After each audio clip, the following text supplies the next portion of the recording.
Hello दोस्तों, आज हम बेपनाह मोहब्बत का 13वां भाग लेके आए हैं। अगर आप हमारे चैनल पर पहली बार आए हैं तो चैनल को सब्सक्राइब करें ताकि कहानी के आगे के एपिसोड पब्लिश होते ही आपको नोटिफिकेशन मिल जाए। अद्विक थोड़ा सीरियस होकर बोला, अब मैं तुम लोगों को कुछ बताने वाला हूँ और यह बात बस तुम दोनों के बीच ही रहनी चाहिए। घर में किसी को भी इस बारे में मत बताना, जब सही टाइम आएगा तब मैं खुद सबको सब कुछ बता दूंगा।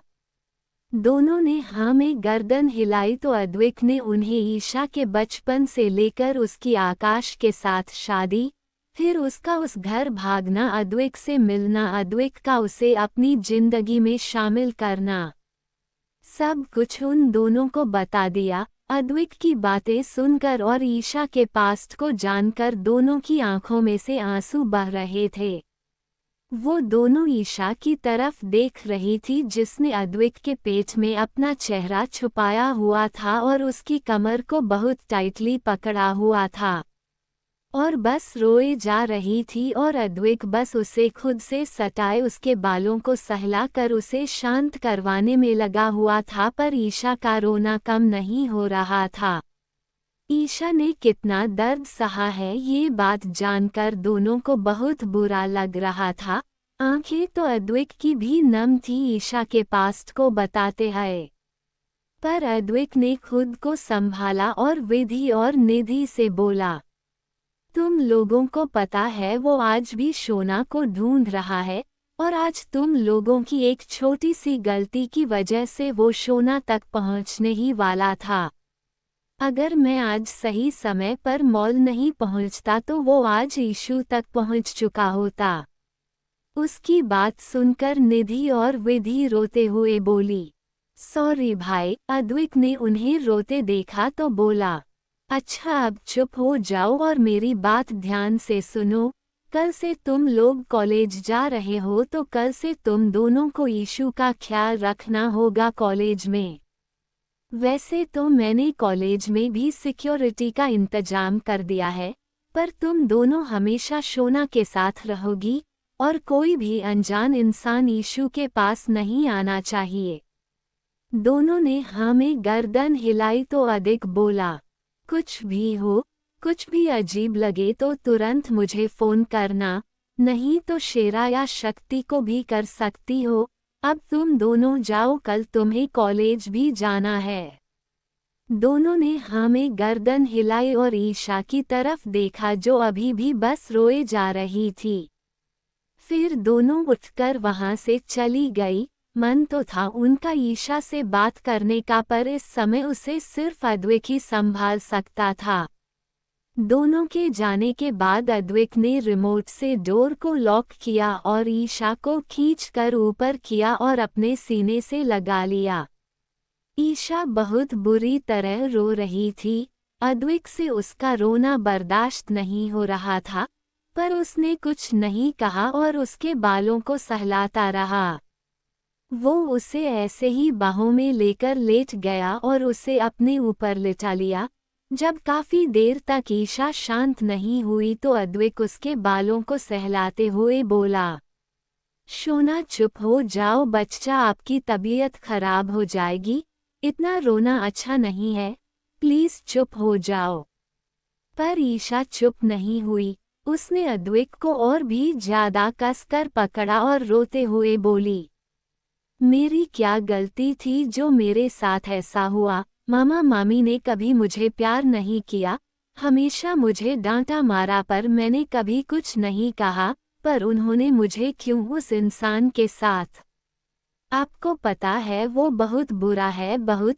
उसने मेरे मना करने के बावजूद मेरे साथ। बहुत दर्द होता था मुझे, पर वो रोज मेरे साथ जबरदस्ती।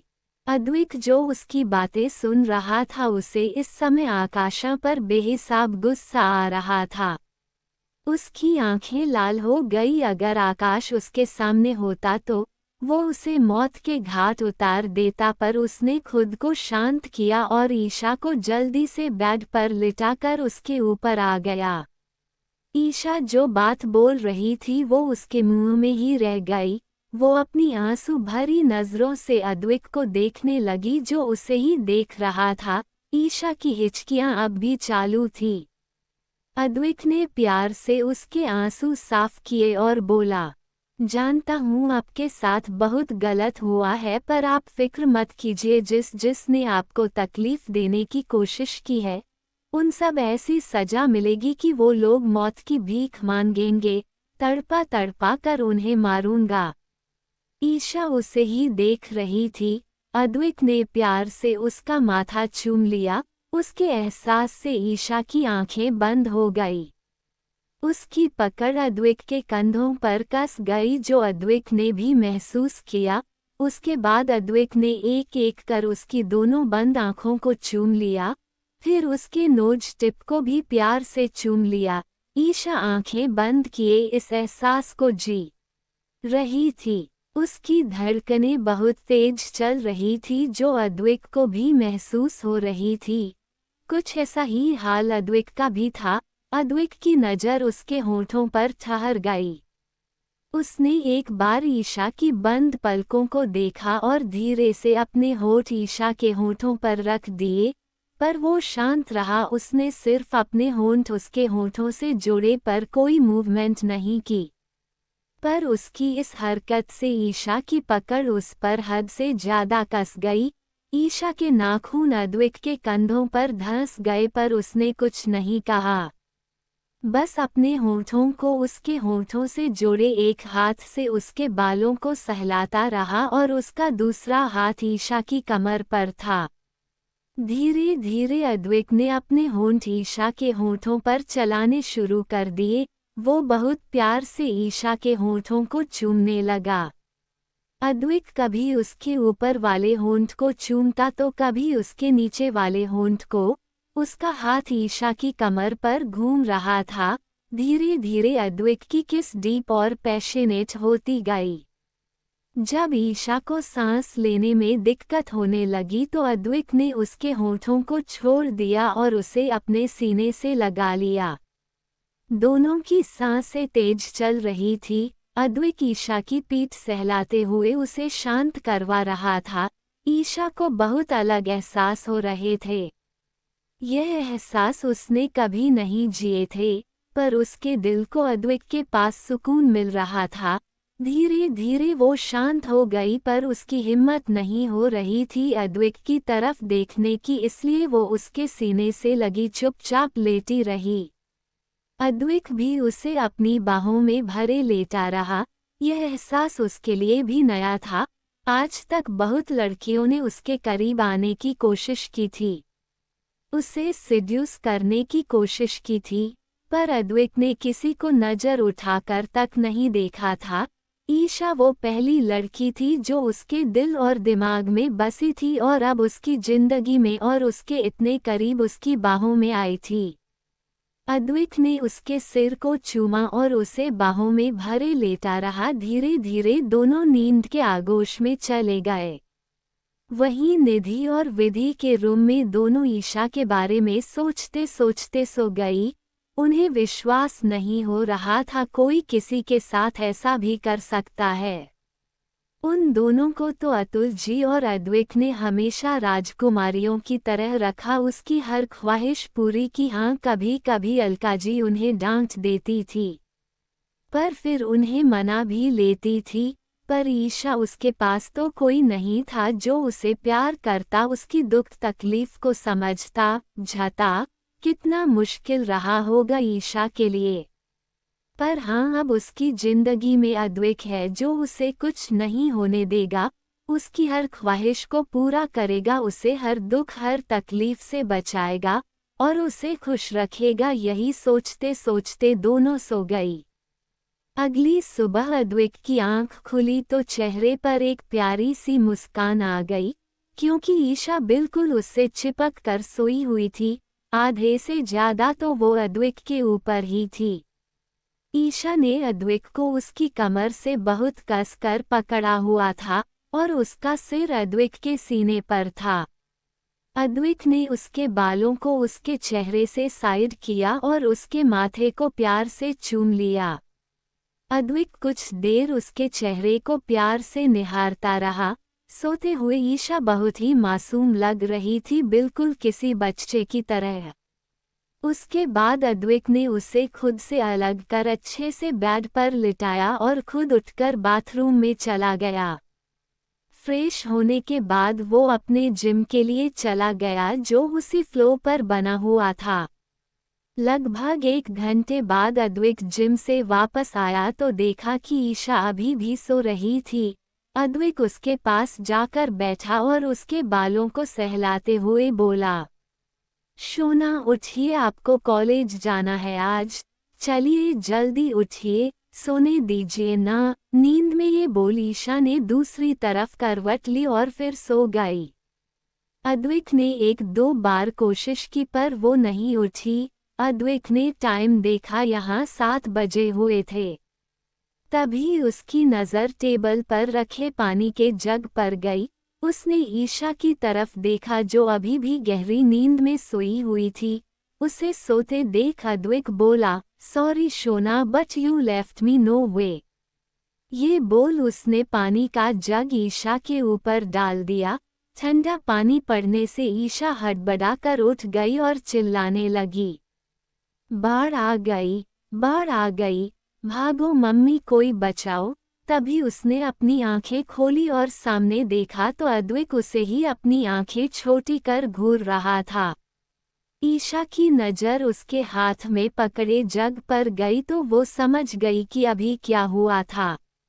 उसने घर कर अद्विक की तरफ देखा और बोली, यह क्या तरीका है उठाने का, आप हमें प्यार से भी तो उठा सकते थे, पर आपने सुबह सुबह हमारे ऊपर पानी डाल दिया। उसकी बात सुनकर अद्विक बोला, अच्छा कब से तो आपको उठाने की कोशिश कर रहा हूँ, पर आप है कि उठने का नाम नहीं ले रही, कुंभकर्ण की तरह सोई हुई है। उसकी बात सुनकर ईशा ने घूर कर उसकी तरफ देखा और बोली, आपने मुझे कुंभकर्ण कहा? अद्विक बोला, हाँ कहा। टाइम देखा है 7:30 हो गए। पिछले 1 घंटे से आपको उठा रहा हूँ, आप है कि उठने का नाम ही नहीं ले रही। अद्विक की बात सुनकर ईशा ने घड़ी की तरफ देखा और चौंक गई और बोली, क्या 7:30 हो गए? मैं लेट हो गई, आज मेरा कॉलेज का पहला दिन है, मुझे पहले ही दिन लेट नहीं होना। ये कहते हुए ईशा बेड से उठकर बाथरूम में भाग गई। अद्विक तो बस उसे देखता ही रह गया।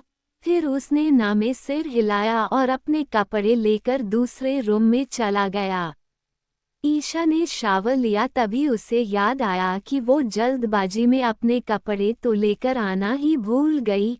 उसने अपने सिर पर चपट लगाए और बोली, ईशु तेरा कुछ नहीं हो सकता, अब बाहर कैसे जाऊं, ये भी तो रूम में ही है।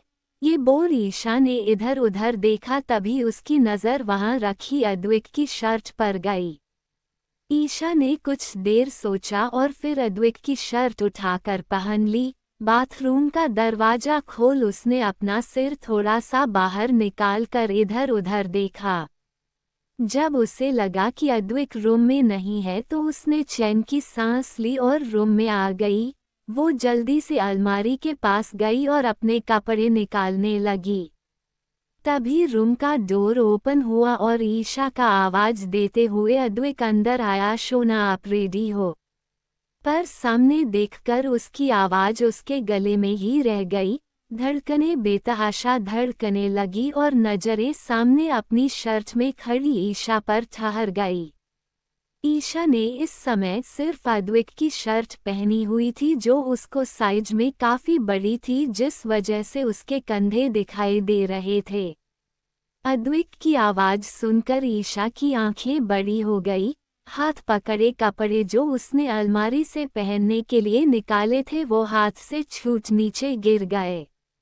ईशा को बहुत घबराहट हो रही थी। उसकी हिम्मत नहीं हो रही थी अद्विक की तरफ देखने की, इसलिए वो बस नजरें झुकाकर खड़ी शर्ट को पकड़कर नीचे खींच रही थी। अद्विक की शर्ट ईशा के घुटनों के ऊपर तक थी।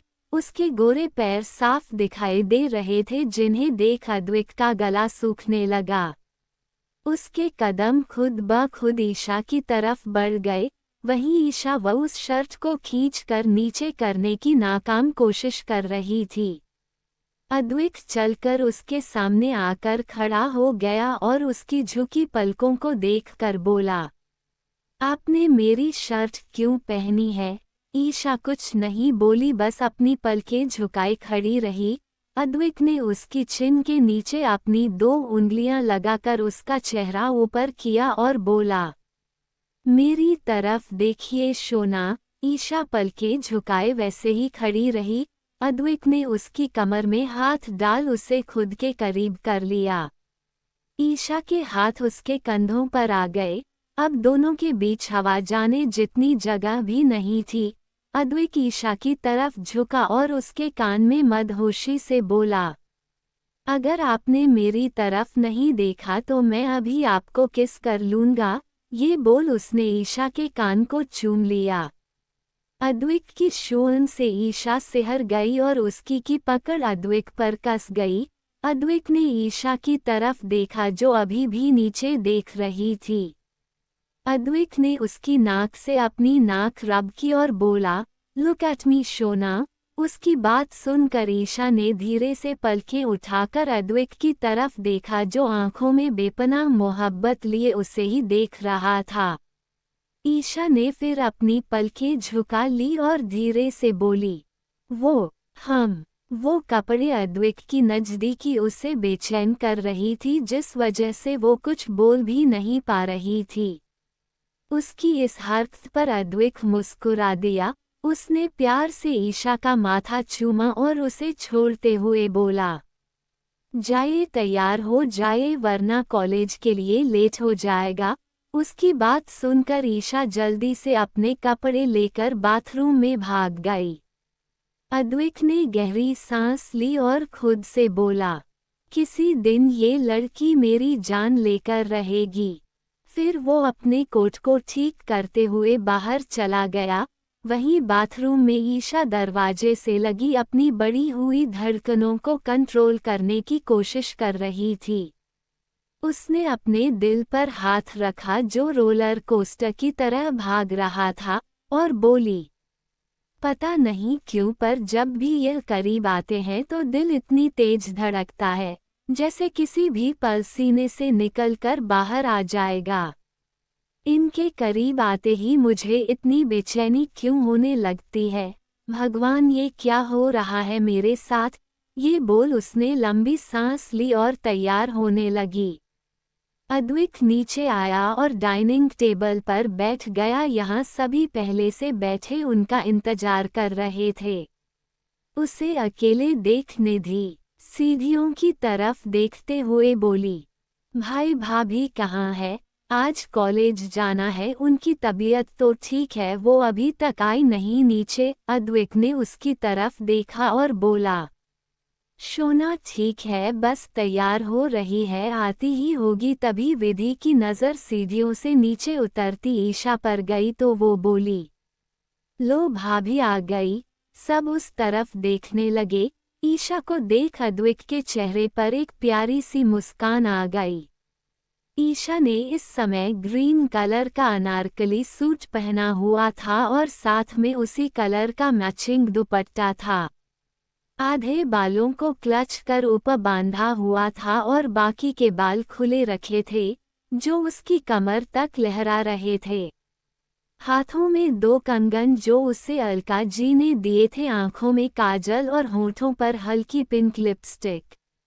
गले में अद्विक का पहनाया हुआ मंगलसूत्र जो दिखने में एक पेंडेंट की तरह था, पर असल में यह मंगलसूत्र था जिसे अद्विक ने कल ही उसके लिए मंगवाया था, ताकि कॉलेज में उसे मंगलसूत्र पहनकर जाने में कोई परेशानी ना हो।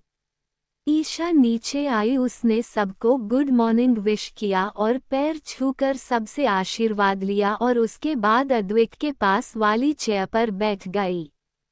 निधि और विधि ने उसे देखा और मुस्कराकर बोली, गुड मॉर्निंग भाभी। ईशा ने उनकी तरफ देखा और मुस्करा कर बोली, गुड मॉर्निंग। अलका जी ने उसे नाश्ता सर्व किया तो वो चुपचाप अपना नाश्ता करने लगी।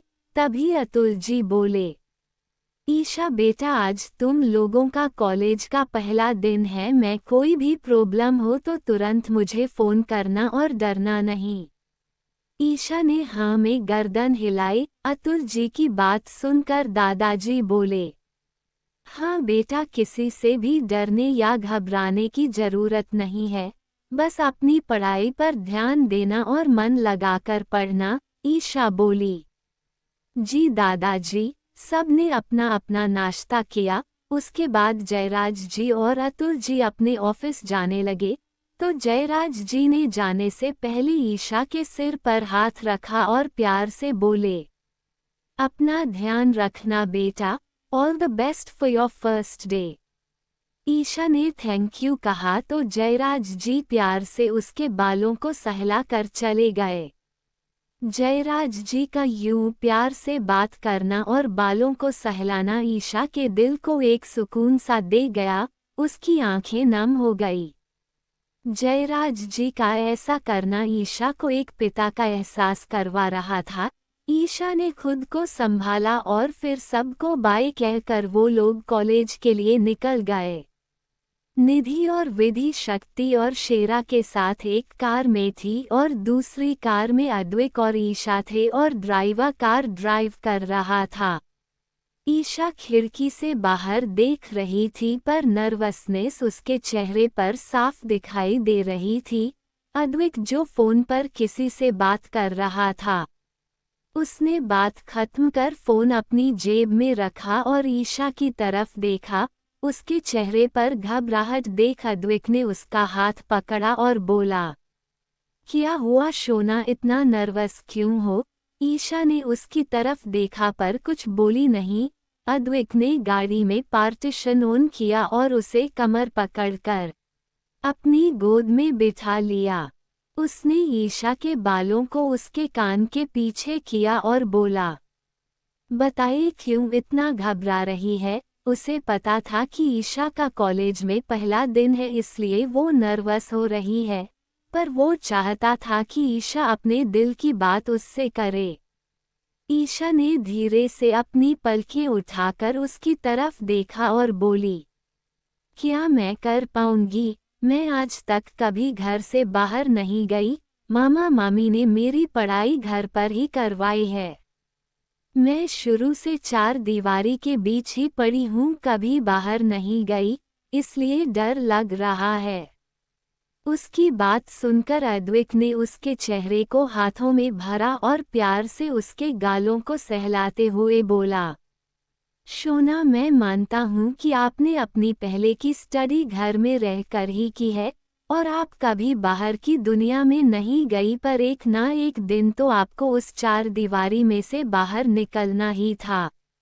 बाहर की दुनिया को जानना ही था। तो सोचिए, यही वो टाइम है जब आपको मौका मिला है कि आप उस चार दीवारी में से बाहर निकलकर पूरी दुनिया देखें।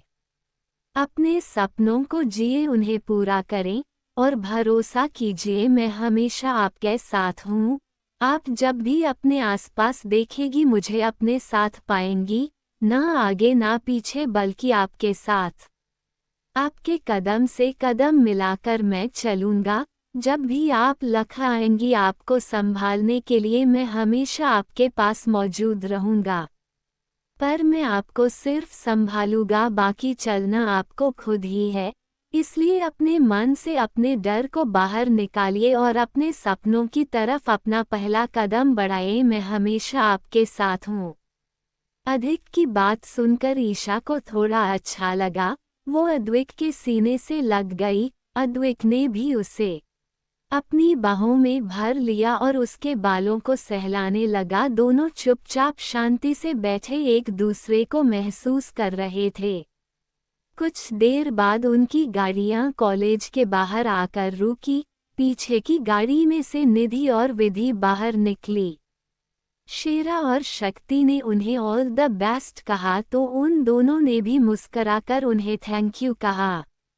वहीं गाड़ी रुकते ही अद्विक ने ईशा को खुद से अलग किया और उसके बालों को ठीक कर प्यार से उसके माथे को चूमते हुए बोला, जाइए शोना, अपने सपनों को पूरा कीजिए और बिल्कुल मत घबराना, हर मुश्किल का डट कर सामना करना, मैं हमेशा आपके साथ हूँ, बोलिए करेगी ना अपने सपने पूरे। आपको उस मुकाम तक पहुंचना है, यहाँ लोग आपको मेरे नाम से नहीं बल्कि आपके खुद के नाम से पहचाने। बोलिए पहुंचेंगी ना वहां तक, यहाँ आपको किसी ने नाम किसी के सहारे की जरूरत ना हो शोना, मेरे लिए करेगी इस सपने को पूरा, बोलिए शोना। ईशा की आंखों में देख अद्विक ये सब बोला तो ईशा नम आंखों से उसे देखते हुए हाँ में गर्दन हिलाकर बोली, हाँ करूँगी, पर मुझे हर मोड़ पर आपकी ज़रूरत होगी, इसलिए वादा कीजिए कि आप हमेशा मेरे साथ रहेंगे, चाहे कोई भी सिचुएशन हो आप हमेशा मुझे मेरे साथ मेरे पास चाहिए। ये बोल ईशा ने अद्विक के सामने अपना हाथ कर दिया तो अद्विक ने उसके हाथ पर अपना हाथ रखा और बोला, वादा करता हूँ शोना, हमेशा आपके साथ रहूँगा, चाहे हालात जैसे भी हो आप मुझे हमेशा अपने साथ अपने पास पाएंगी। अद्विक की बात सुनकर ईशा उसके गले लग गई। अद्विक ने भी उसे अपनी बाहों में भर लिया और उसकी कमर को कस कर पकड़ लिया। फिर उसने ईशा को खुद से अलग किया और उसे जाने का इशारा किया। ईशा ने उसकी तरफ देखा और फिर गाड़ी से बाहर निकल गई। वो निधि और विधि के पास आई, यहाँ शेरा और शक्ति भी खड़े थे। उन दोनों ने प्यार से ईशा के सिर पर हाथ फेरा और उसे ऑफ द बेस्ट कहा। ईशा ने भी मुस्कराकर उन्हें थैंक यू कहा और निधि और विधि के कॉलेज के अंदर की तरफ बढ़ गई। उसने एक बार घूमकर पीछे गाड़ी की तरफ देखा तो अद्विक खिड़की से उसे ही देख रहा था। उसने अपना अंगूठा दिखाकर ईशा को ऑल द बेस्ट कहा तो वो मुस्कुरा कर अंदर की तरफ बढ़ गई। अद्विक उन्हें तब तक देखता रहा जब तक वो उसकी आंखों से ओझल नहीं हो गई। उसके बाद वो लोग वहां से अपने ऑफिस के लिए निकल गए। निधि और विधि के साथ ईशा कॉलेज के अंदर आई तो कैंपस देख मुस्कुरा दी। कॉलेज का पहला दिन होने की वजह से आज कोई पढ़ाई नहीं होनी थी, बस इंट्रोडक्शन होना था। इसलिए ज़्यादातर बच्चे कॉलेज कैंपस ग्राउंड पार्क में दिखाई दे रहे थे।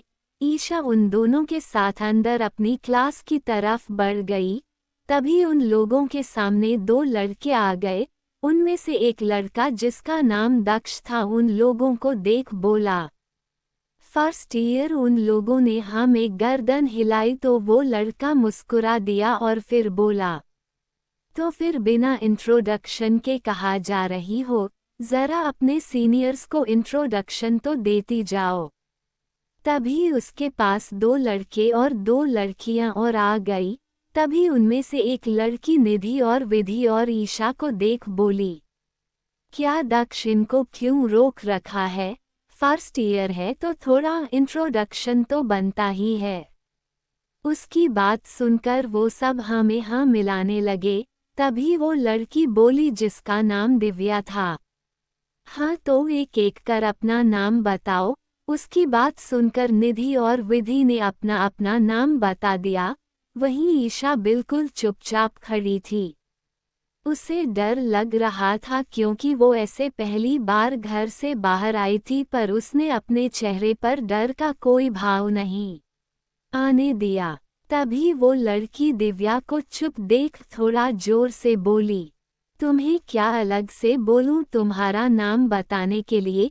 ईशा ने उसकी तरफ देखा और धीरे से बोली, जी हमारा नाम ईशा कपूर है।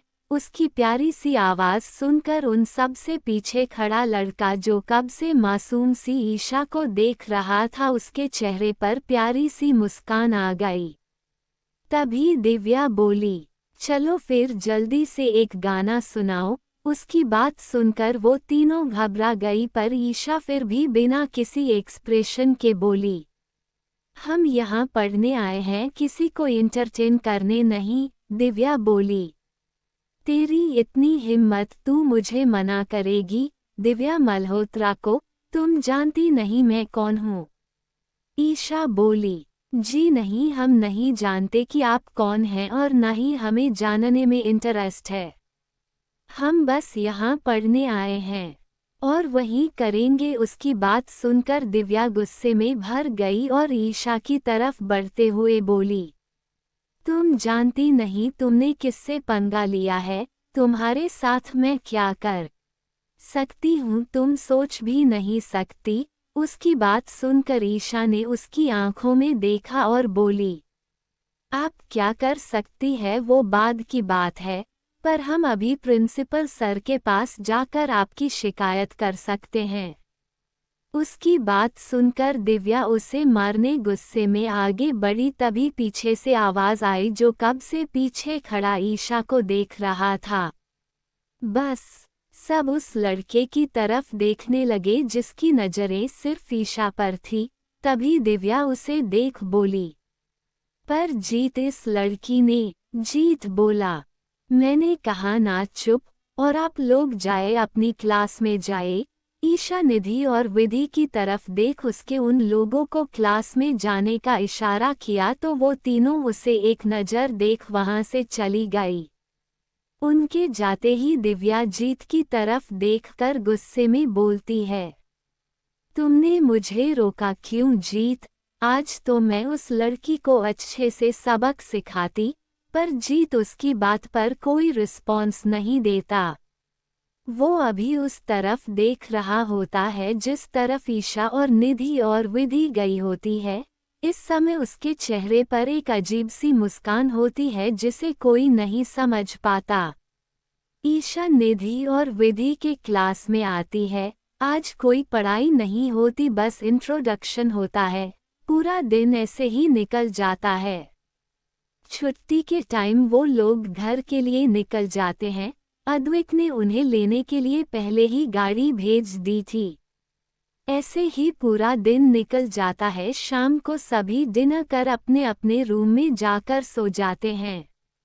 अगले दिन भी अद्विक ने उन तीनों को कॉलेज छोड़ा और खुद अपने ऑफिस चला गया।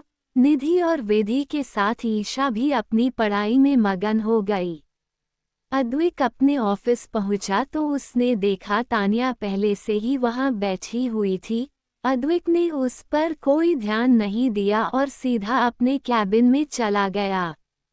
पर शक्ति और शेरा का उसे देखकर मुंह बन गया। अद्विक को कैबिन में जाता देख वो भी उसके पीछे पीछे कैबिन में आ गई।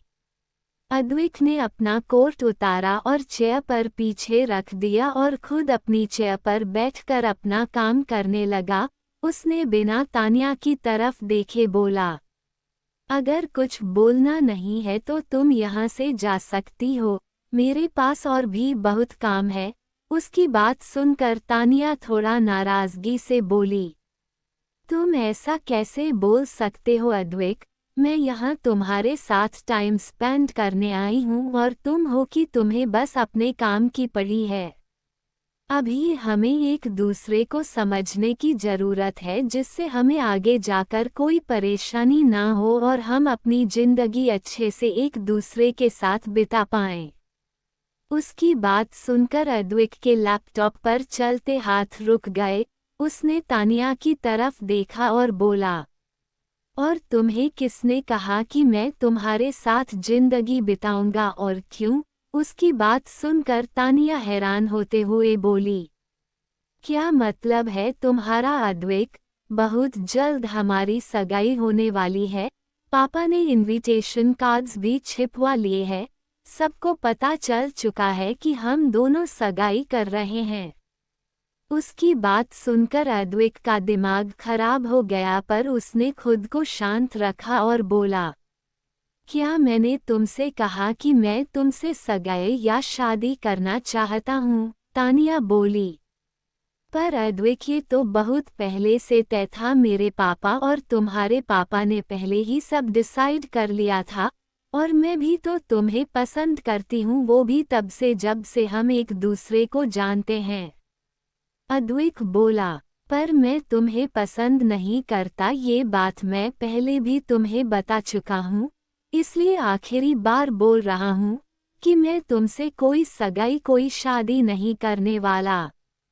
उसकी बात सुनकर तानिया को गुस्सा आ गया और वो गुस्से में भड़कते हुए बोली, शादी तो तुम्हारी मुझसे ही होगी और वो जल्दी, और मैं भी देखती हूँ कि तुम कैसे मना करते हो। तुम्हें तो मैं अपना बना कर ही रहूंगी, जस्ट वेट एंड वॉच। ये बोल तानिया गुस्से में वहां से चली गई। अधिक को उसकी बातों से कोई फर्क नहीं पड़ा, वो अपना काम करने लग गया। आज उसकी बैक टू बैक 3 मीटिंग्स थी। वहीं कॉलेज में ईशा और निधि और विधि ने अपनी क्लासेस अटेंड की। 3 लेक्चर अटेंड करने के बाद विधि ने उन दोनों की तरफ देखा और बोली, यार मुझे बहुत भूख लगी है, कैंटीन चले। दोनों उसकी तरफ देख मुस्कुरा दी। फिर तीनों उठकर कैंटीन की तरफ चली गई। वो तीनों कैंटीन पहुंची और एक टेबल पर तीनों बैठ गई। तभी वहां पर सीनियर्स का ग्रुप आ गया, जिसमें दिव्या, दक्ष और जीत और भी 3 लोग थे।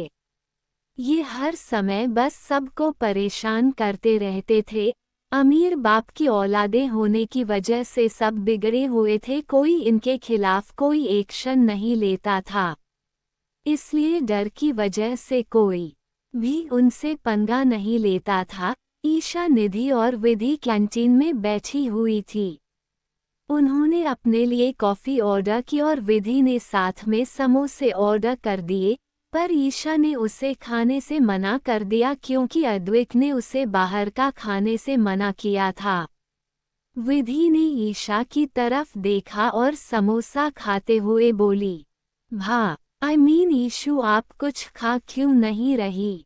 दरअसल अद्विक ने बाहर उन्हें ईशा को भाभी बोलने से मना किया था, क्योंकि वो नहीं चाहता था कि उसकी और ईशा की शादी का किसी को अभी पता चले, और उसकी वजह से ईशा की मुसीबत में पड़े, क्योंकि अद्विक के बहुत से दुश्मन थे जो उसको कमज़ोर करने के लिए उसकी कमज़ोरी ढूंढ रहे हैं।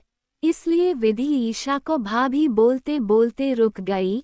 उसकी बात सुनकर ईशा ने मुस्कुराकर उसकी तरफ देखा और बोली, क्योंकि इन्होंने हमें बाहर का खाने से मना किया है।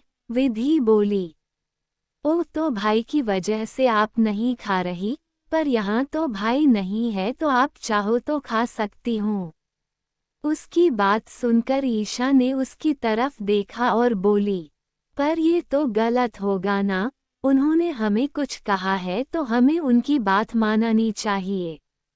वैसे भी उस दिन हमारी तबीयत ज़्यादा खराब हो गई थी, तो डॉक्टर ने हमें बाहर की सभी चीज़ें बंद करने को कहा था, इसलिए इन्होंने हमें मना किया था कि मैं बाहर से कुछ भी ना लेकर खाऊं।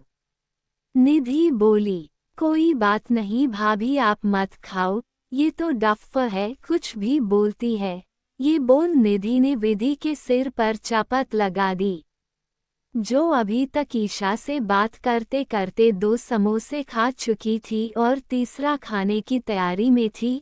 निधि ने उसको आंखें दिखाए और बोली, अब बस कर, कितना खाएगी? उसकी बात सुनकर विधि ने मुंह बनाया और बोली, पर मुझे भूख लगी है। निधि बोली, कोई बात नहीं, अब घर जाकर खा लेना, अभी क्लास का समय होने वाला है।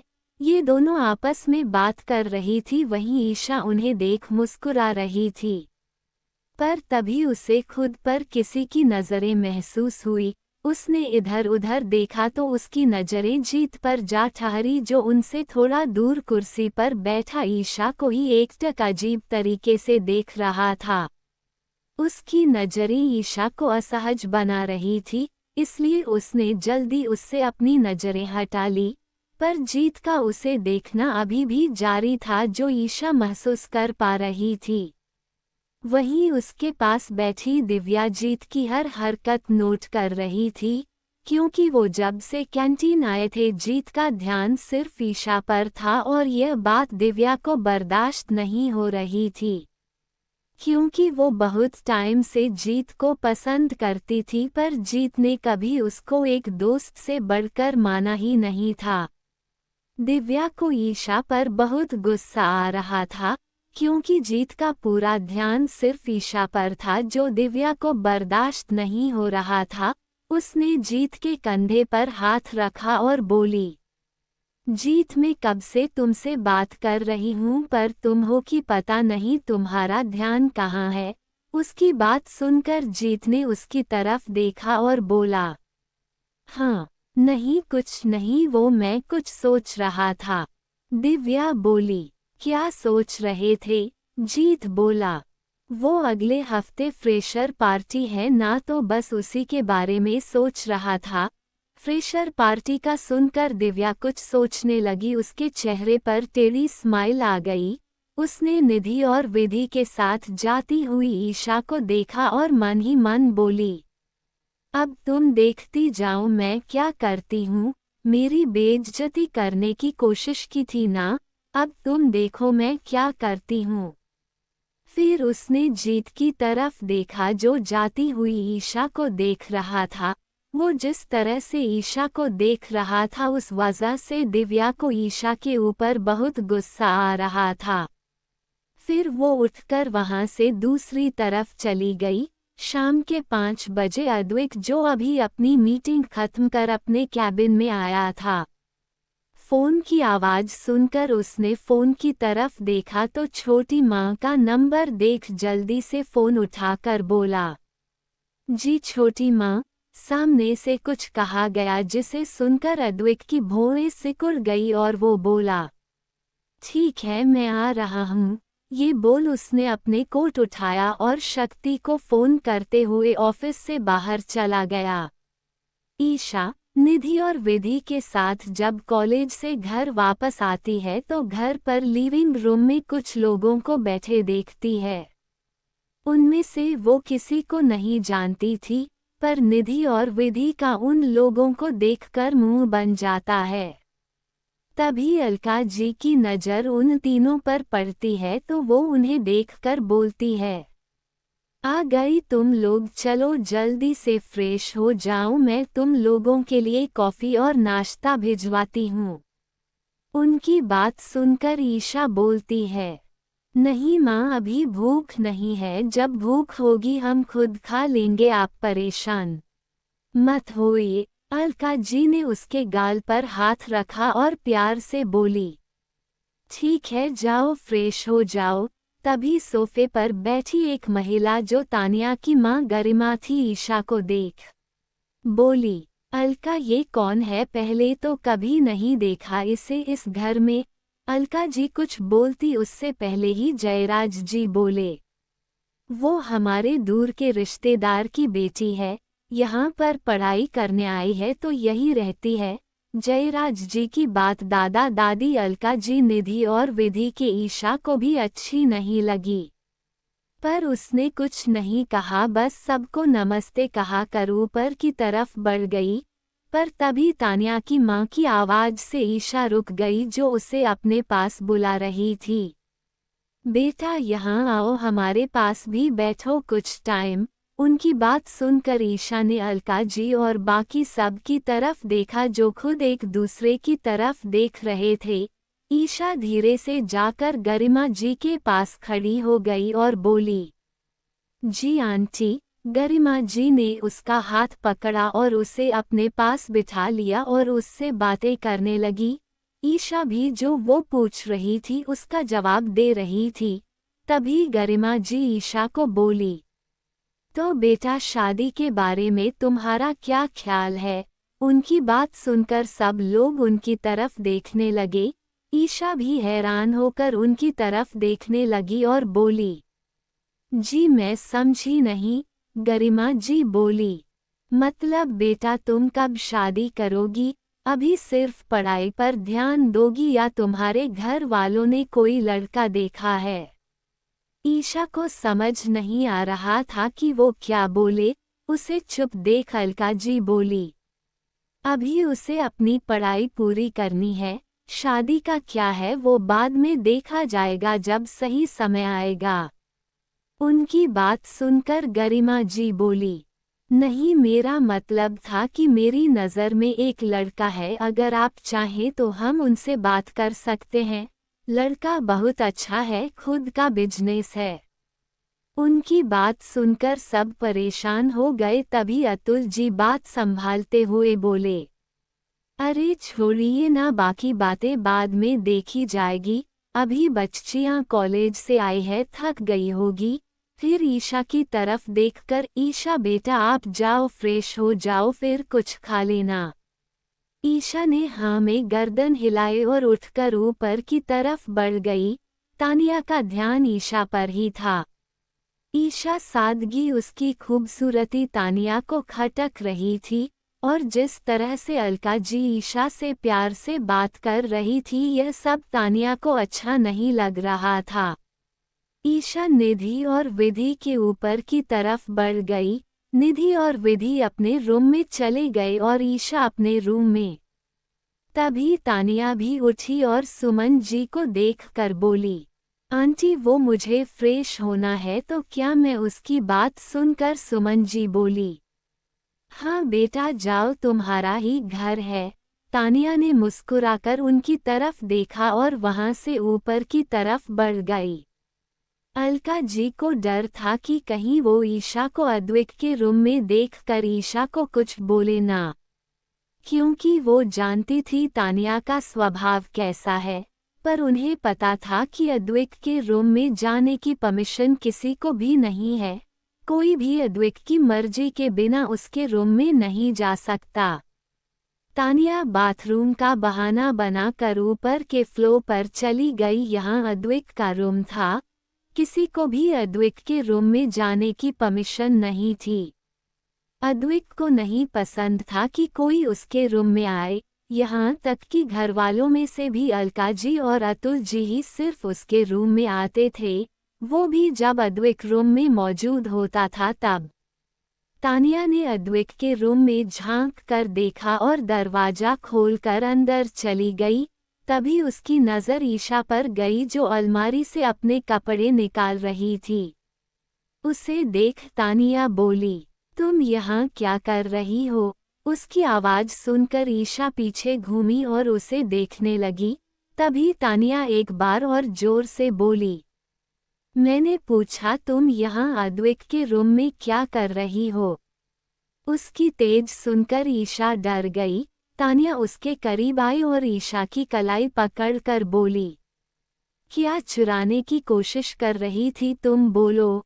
उसने ईशा की कलाई बहुत जोर से पकड़ी हुई थी, जिस वजह से ईशा की कलाई में दर्द होने लगा था। ईशा की आंखें नम हो गई। तानिया ने जोर से उसकी कलाई दबाई और बोली, क्या चुराया तुमने अद्विक के रूम से? बोलो। ईशा कुछ नहीं बोली। तभी तानिया बोली, बहुत अच्छे से जानती हूँ मैं तुम जैसे लड़कियों को, अमीर लड़के देखे नहीं कि उन्हें फंसाने चली आती हो। ईशा बोली, नहीं हम तो इस रूम। तो तानिया बोली, चुप, इस रूम पर अद्विक पर और इस घर पर सिर्फ मेरा हक है। बहुत जल्द मेरी और अद्विक की शादी होने वाली है।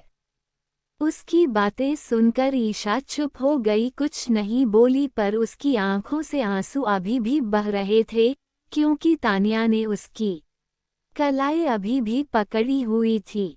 अद्विक की गाड़ी घर के एंट्रेंस पर आकर रुकी। वो जल्दी से गाड़ी से बाहर निकला और अंदर की तरफ भागा। उसने वहां बैठे सभी लोगों को इग्नोर किया और अलका जी को देखकर बोला, छोटी माँ सोना कहाँ है? अलका जी बोली, बेटा वो ऊपर फ्रेश होने गई है। अद्विक ने आगे कुछ नहीं कहा, सीधा ऊपर की तरफ गया। तानिया के माँ बाप तो उसे देखते ही रह गए। अद्विक ने किसी पर कोई ध्यान नहीं दिया। वहीं घर वाले भी उसे देख परेशान हो गए, क्योंकि उन्हें पता था कि वो तानिया और उसके माँ बाप को देखकर गुस्सा करेगा। वहीं ऊपर तानिया ने अभी भी ईशा की कलाई पकड़ी हुई थी और वो गुस्से में बोली, अपना बोरिया बिस्तर बांधो और इस घर से दफा हो जाओ, क्योंकि बहुत जल्द शादी कर मैं इस घर में आने वाली हूँ। और इस घर पर, अद्विक पर और रूम पर सिर्फ मेरा हक होगा। इसलिए जल्द से जल्द यहाँ से दफा हो जाओ वरना। तानिया के इतना कहते ही पीछे से एकदम खतरनाक और डरावनी आवाज आई जो अद्विक की थी। वरना क्या? अद्विक की आवाज सुनकर तानिया ने दरवाजे की तरफ देखा तो अद्विक खड़ा उसे ही घूर रहा था। ईशा की नज़र भी अद्विक पर पड़ी। उसका रोना अद्विक को देखकर बढ़ गया। तभी अद्विक की नज़र तानिया के हाथ पर गई जिससे उसने अभी भी ईशा की कलाई पकड़ रखी थी और ईशा उससे अपनी कलाई छुड़ाने की कोशिश कर रही थी, पर तानिया की पकड़ ईशा की कलाई पर काफ़ी तेज थी जिस वजह से ईशा अपनी कलाई नहीं छुड़ा पा रही थी। ये देख अद्विक की आंखें गहरी हो गई। उसने तानिया की तरफ घूर कर देखा और बोला, हाथ छोड़ो उसका। अद्विक की आवाज में एक ठंडापन था जिसे महसूस कर तानिया की रीढ़ की हड्डी में कंपकंपाहट सी हुई और उसकी पकड़ ईशा की कलाई पर ढीली पड़ गई।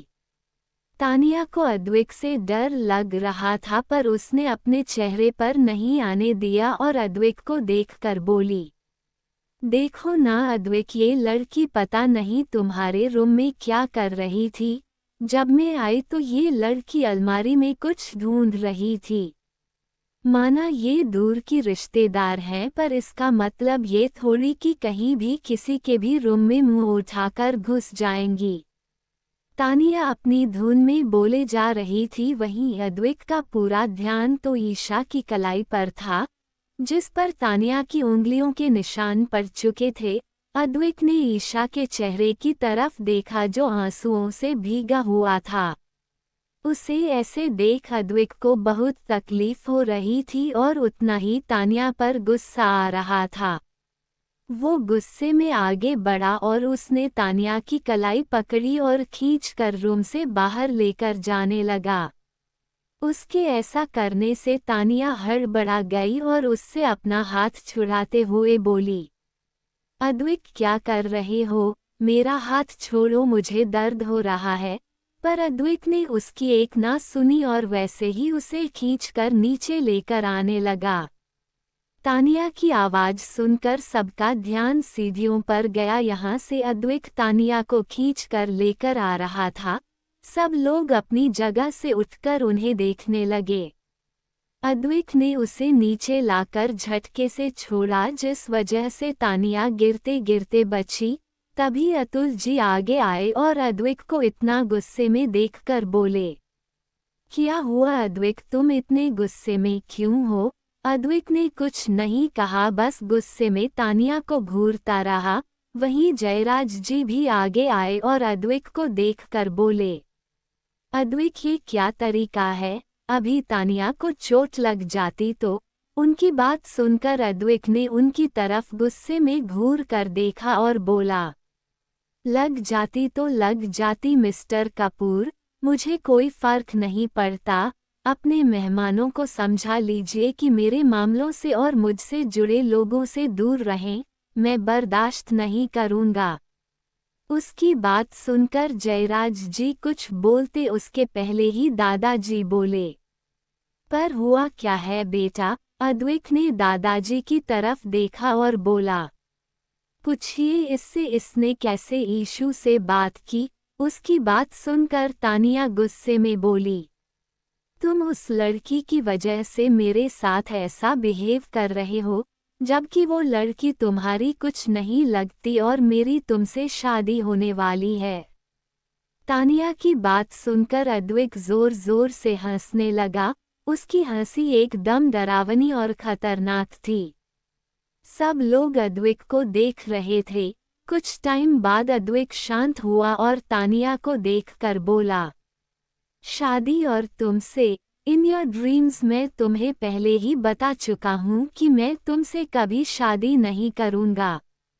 उसकी बात सुनकर जयराज जी ने अपना सिर झुका लिया। वहीं तानिया के माँ बाप जयराज जी और बाकी सबको देखने लगे। तभी अद्विक फिर बोला, और रही बात उस लड़की की तो वो मेरी जान है, मेरी सोना, मेरी ईशू, मेरी बीवी मिसेज ईशा अद्विक कपूर, जिससे मैं बेपनाह मोहब्बत करता हूँ। इसलिए इस घर पर, मेरे रूम पर, मेरी चीज़ों पर, यहाँ तक कि मुझ पर सिर्फ और सिर्फ मेरी शोना का हक है। तुम उसके सामने कुछ भी नहीं। आगे के एपिसोड सुनने के लिए बने रहे मेरे साथ। कहानी पसंद आई हो तो वीडियो को लाइक, शेयर और कमेंट करें।